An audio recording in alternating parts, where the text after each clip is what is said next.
Sagalee ani fayyaan qaba garuu yoo mucaan beekamtii qaba gadi ba'ee galuu hin danda'u maaksii uffatee shaashii uffatee namoonni itti duuduu cungoo keessa immoo wanta biraatu jira beekta mana barumsaa sanuu ga'ee amma galutti hamma gadaamsi haadha amma makararra hin beektu kanaaf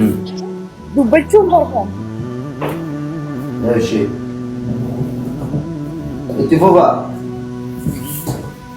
inna namni amma ofitti nama gargaara amma fakkeenyaaf gasa diguutu nu gargaare saadiqoo sansoon galateeffatiin hin darbu hafteen akkasitti hafteedhaan uma dorgommii san wal barree miidiyaa irratti illee dubbanne singifan qarshii kana maaliin goota gaafa jedhame mana narbee kiyyaa bitaa jedheet dubbate beektaa maaliif hawaasni sulultaa daandiitti ba'ee konkolaataan hin hafne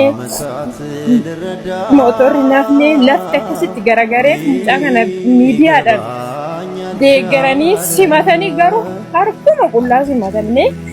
toota kana sanillee nuun hin jenne akka namni nu gargaarre kan godhe immoo inni guddaan isa kanadha jechuudha. Ani gargaarsa barbaade osoo hin taane bakka kaayyoo mucaa kanaa galmaan gaachuu hin dandeenye beektaa mucaan kun daa'ima namoota beekamtii qaban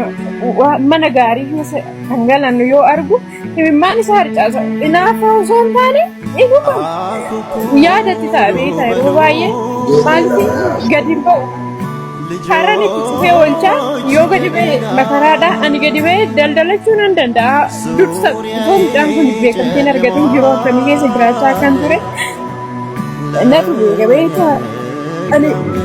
gaafa hojiidhaa gadi nama daldalachuu danda'uun ture.